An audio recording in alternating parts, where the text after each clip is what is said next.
Bienvenidas y bienvenidos a este análisis. Hoy nos metemos de lleno con la filosofía de Bitcoin de Álvaro de María.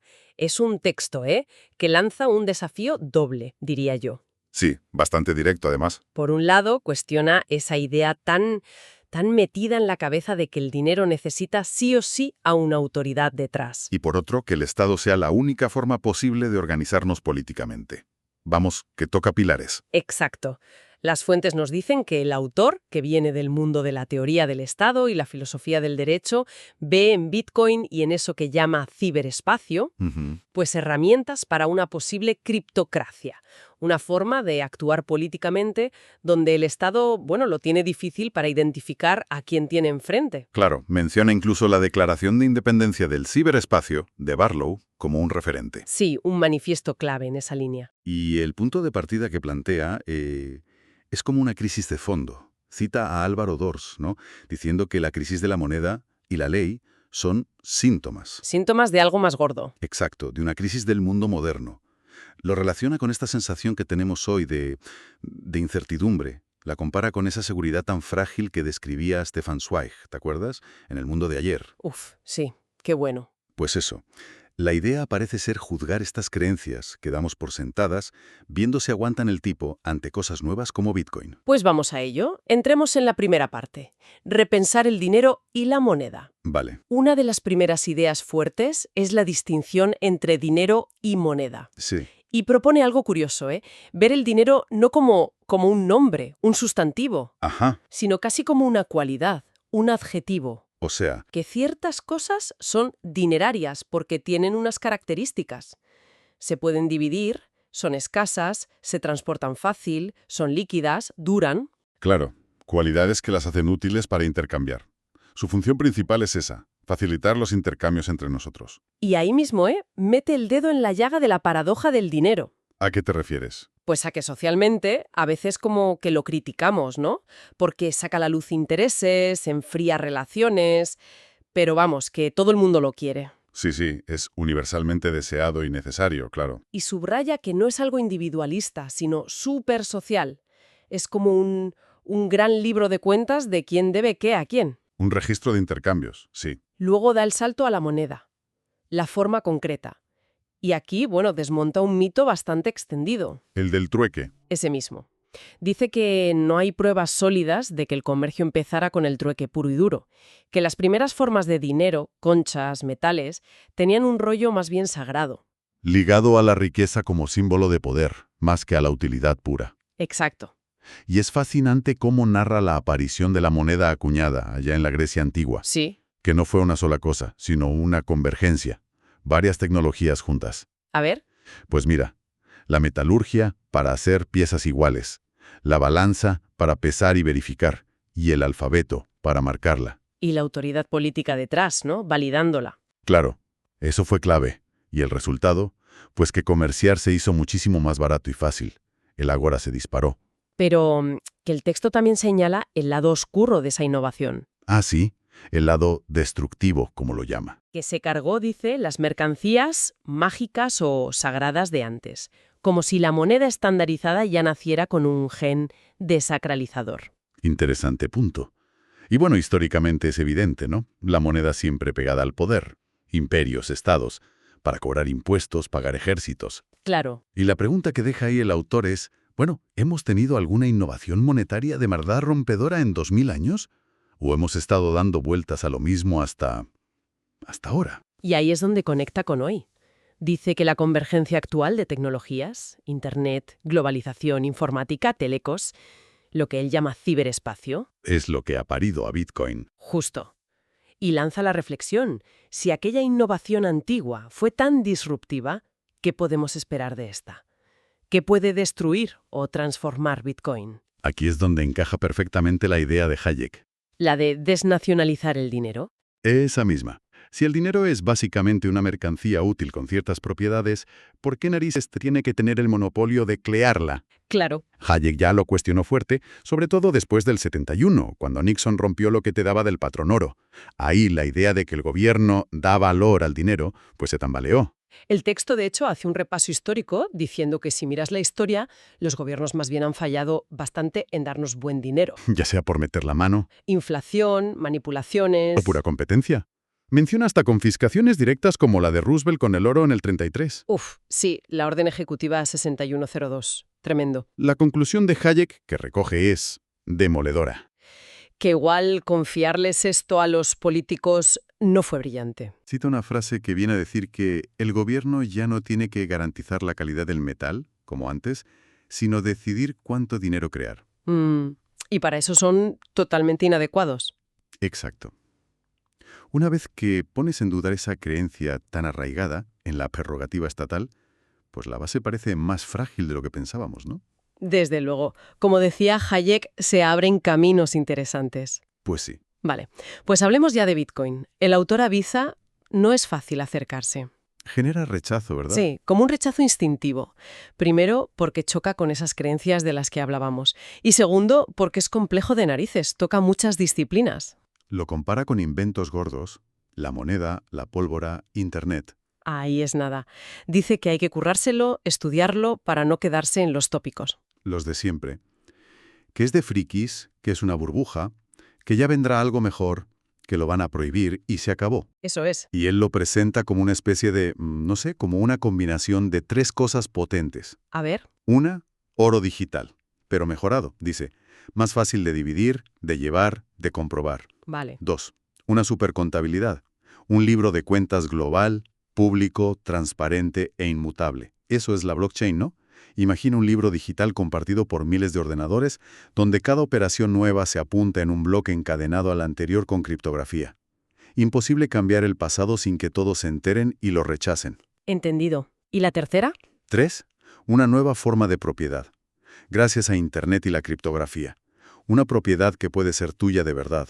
Inconfiscable, universal, que puedes pasar a otro directamente, P2P, y que en teoría no se puede parar. Dice que cuando haces clic con esto... Te obsesionas un poco, sí, porque ves el alcance histórico que podría tener. Entonces, resumiendo mucho, ¿qué es Bitcoin según esta visión? Cita otra vez a Hayek, que decía que habría que meter dinero bueno, astutamente. Ajá. Pues Bitcoin resuelve dos problemas clave del mundo digital. La escasez, que algo digital no se pueda copiar hasta el infinito, y el doble gasto, no gastar lo mismo dos veces. Y lo crucial, lo que lo cambia todo, es que lo hace sin intermediarios. Sin bancos, sin PayPal... Exacto. Y eso te quita los riesgos de que ese intermediario te censure, quiebre o le intervenga el gobierno. Es un sistema de efectivo digital entre pares, P2P. Eso es. Y sus claves son oferta limitada y conocida, 21 millones y ni uno más. La emisión y transferencias las gestiona la red descentralizada, usuarios y mineros. El código es abierto, lo puede ver cualquiera. Y la custodia, que es importante. Not your keys, not your coins. Fundamental. Si tú controlas tus claves privadas, controlas tus bitcoins. Nadie más. Y la blockchain es ese registro público, inmutable, sellado en el tiempo. El argumento del libro es que cumple todas las características de buen dinero. Divisible, escaso, portátil, duradero. Fungible, verificable, pero con una seguridad y una inmutabilidad nunca vistas. Hay un punto que a mí me llamó mucho la atención. Lo de redefinir el derecho de propiedad. Sí, es potente. Cita a Michael Saylor con una frase que, es provocadora. Algo así como que si los impuestos se ponen muy fieros, siempre puedes tener un accidente de navegación y perder tus bitcoins. Claro, porque la propiedad real está en saber el secreto, las claves privadas, no en un papelito o un registro que controla el Estado. Y eso, en teoría, lo hace inconfiscable. Te permite guardar valor y moverlo por el mundo sin pedir permiso. Impuestos. Y la capacidad de quitarte las cosas. Claro. Bitcoin, según esto, crea como un espacio aparte, soberano, en el ciberespacio, donde las reglas de quién posee qué son diferentes. La propiedad es información secreta. Otro debate que toca, ¿Bitcoin o blockchain? ¿Qué es lo importante? Aquí el autor es bastante tajante. Dice que el valor está en Bitcoin, en el sistema completo, no en la tecnología blockchain por sí sola. Señala que la blockchain ya existía desde los 90 para sellar documentos y tal, pero que no despegó hasta Bitcoin. Y que las otras blockchains, las privadas o las que registran cosas del mundo real, al final dependen de alguien que meta y verifique esa información de fuera, y no logran la misma inmutabilidad radical. Exacto.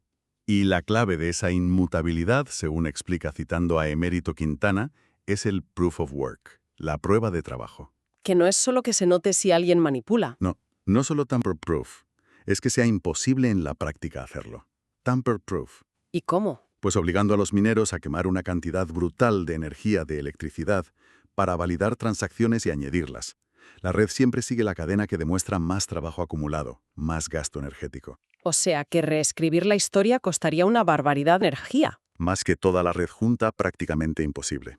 Ese mecanismo, junto con los incentivos, los mineros cobran bitcoins, es lo que le da la seguridad, y califica de humo muchas otras aplicaciones de blockchain que no tienen esto. Vale. ¿Y la competencia? Las miles de criptos que hay, ¿no pueden quitarle el sitio a Bitcoin? El libro es muy escéptico con eso. Dice que la mayoría no compiten en la misma liga, ¿no? Que no son dinero. O están centralizadas, detrás hay una empresa o una fundación, o no buscan ser dinero P2P global, sin confianza, trustless.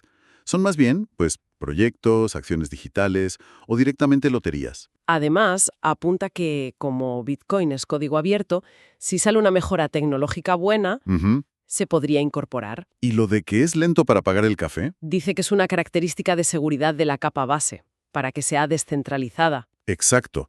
Y que para pagos rápidos ya hay otras capas encima, como Lightning Network. Venga, vamos al tema estrella de las críticas, el consumo de energía. El elefante en la habitación, sí. El texto lo defiende. Dice que es el precio a pagar por la seguridad de un sistema monetario global que quiere ser súper valioso. Incluso sugiere que puede ser bueno para la red eléctrica, que busca energía barata, a veces sobrante, o renovable, intermitente. Pero el argumento que me pareció más interesante sobre el medio ambiente es otro, ¿Cuál? el indirecto.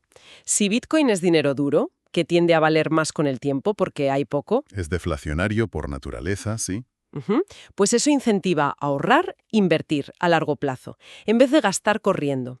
Y eso sí que podría reducir la presión ambiental del consumismo loco que fomenta el dinero fiat, que cada día vale menos. Un cambio de mentalidad provocado por el tipo de dinero. Tiene sentido. Y por último, antes de pasar al Estado, la volatilidad. Madre mía. Uf, sí que lo es. El texto dice, no es un fallo, es normal. Es un activo nuevo buscando su precio. Es el viaje lógico de algo que valía cero y que aspira a ser reserva de valor mundial. Claro, es un proceso de descubrimiento de precio a escala global. Cuenta la anécdota del hodl, ¿no?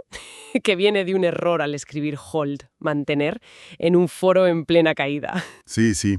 Ilustra lo difícil que es aguantar eso si no entiendes qué tienes entre manos y su potencial a largo plazo. Bueno, pues llegamos al tercer acto, el choque de trenes. Bitcoin contra el Estado y los bancos centrales. Aquí se pone denso, ¿eh? Sí, recurre a Carl Schmitt para decir que, ojo, que el Estado, como lo conocemos, no es eterno ni universal. Que es un invento europeo post-siglo XVI. Que nació para parar las guerras de religión, uniendo la autoridad, el respeto social y el poder, la fuerza, la potestad, en el soberano. Primero el rey, luego ya el aparato estatal de Hobbes. Y una pieza clave de esa soberanía, que ya lo dijo Bodino, era el derecho a hacer moneda, el monopolio. Por tanto, si llega algo como Bitcoin y ataca justo ahí, Está atacando la raíz del Estado moderno. El texto sugiere que si Bitcoin, con ese poder desacralizador del dinero, erosiona ese monopolio, podría quitarle al Estado ese barniz religioso, esa idea de que es necesario y eterno, y mostrarlo como lo que es, una construcción histórica. y por tanto, superable. Exacto. Describe un panorama actual de crisis del Estado, con síntomas que nos suenan, A ver. Pesimismo general, sobre todo joven, riqueza concentrada en mayores, por la esperanza de vida, las herencias tardan, que frena a los jóvenes, y una brecha entre las nuevas fortunas, tecnológicas, globales, y los estados que necesitan pasta. Cita a Tocqueville, a Ortega, avisando del peligro de un Estado que se mete en todo y ahoga a la sociedad. Pues en ese lío, Bitcoin aparece como una salida de emergencia. Un refugio. Si la riqueza se puede guardar y mover fuera del alcance fácil del Estado, su capacidad de redistribuir, que es una de sus grandes justificaciones, Se tambalea. y eso, dice el libro, nos obligaría a pensar en cómo organizarnos políticamente después del Estado. Una pregunta gorda. La del millón. ¿Pueden los estados parar Bitcoin? Y la respuesta del libro es Nada. rotundo. Argumenta que prohibirlo, como ha intentado China, no sirve de mucho contra algo descentralizado, global, que al final es información. Pueden ponerlo difícil, sí, mala prensa, impuestos bestias, sacar sus CBDCs, que serían dinero fiat digital con control total. Pero si Bitcoin aguanta, esas mismas trabas podrían reforzarlo como la alternativa necesaria. De hecho, dice que lo más listo para un Estado sería lo contrario. Adoptarlo. Sí, acumularlo, facilitar que se use. Que eso podría dar ventajas frente a otros países, a atraer capital, talento. Plantea un futuro con dos bloques, los países pro-Bitcoin y los que se resistan hasta el final. Y detalla cómo Bitcoin ataca las 3 fuentes de financiación del Estado. A ver. 1. Impuestos. Es difícil de confiscar y, con cuidado, de rastrear. 2. Deuda pública. Compite como activo de reserva, podría hacer subir los intereses que pagan los estados. Y 3. Inflación, el señoreaje. Ofrece una alternativa a la moneda que pierde valor y limita que los bancos centrales impriman a lo loco. Y menciona un riesgo más sistémico, ¿no? Sí, para los propios bancos centrales. Si Bitcoin empieza a chupar valor de los activos que respaldan el dinero fiat, deuda pública, hipotecas, oro, la confianza en el euro, el dólar, etc., podría caer. Claro, porque el dinero fiat es una deuda del Banco Central. Si sus activos valen menos, su capacidad para respaldar esa deuda se debilita. Y eso podría acelerar la huida hacia Bitcoin. Para rematar, relaciona esto con las crisis económicas, usando la teoría austríaca del ciclo. La idea de que el dinero barato artificial crea burbujas de malas inversiones. Y que los bancos centrales acaban en un callejón sin salida, como dice citando a Huerta de Soto. O siguen inflando y arriesgan una crisis mayor, o frenan y precipitan la recesión al destapar los errores. Y la pandemia, dice, ha sido echar más gasolina. Más impresión de dinero y problemas de producción. Ante todo eso, Bitcoin se presenta como, como esa alternativa sólida fuera del control político, que ya imaginaba Hayek. Bueno, pues creo que hemos dado una buena vuelta a las ideas clave de la filosofía de Bitcoin, según lo que hemos podido analizar, Sí, desde cuestionar qué es el dinero y el Estado, pasando por ver qué hace a Bitcoin especial. hasta llegar a este choque con el sistema actual. La conclusión que parece sacar el texto es que Bitcoin, aunque aún está descubriendo su sitio, Tiene características que lo hacen una posible solución a problemas muy serios, de seguridad, confianza, de cómo guardar valor en un mundo complicado. y sugiere que si triunfa, no sería solo un cambio económico, sino que podría obligar a una transformación política profunda, a repensar cómo nos organizamos. Exacto. Y nos deja ahí una reflexión final flotando, casi una pregunta incómoda. A ver, Si una herramienta tecnológica, que nace para la libertad financiera de cada uno, tiene de verdad el potencial de mover los cimientos del poder político que lleva siglos ahí y forzarnos a reinventar cómo nos organizamos, ¿qué responsabilidad tenemos ante eso? Individual y colectivamente. ¿Cómo serían esas posibles formas políticas nuevas que sugiere el autor? ¿Y qué pintamos nosotros en eso? ahí queda eso, sí. Para seguir pensando mucho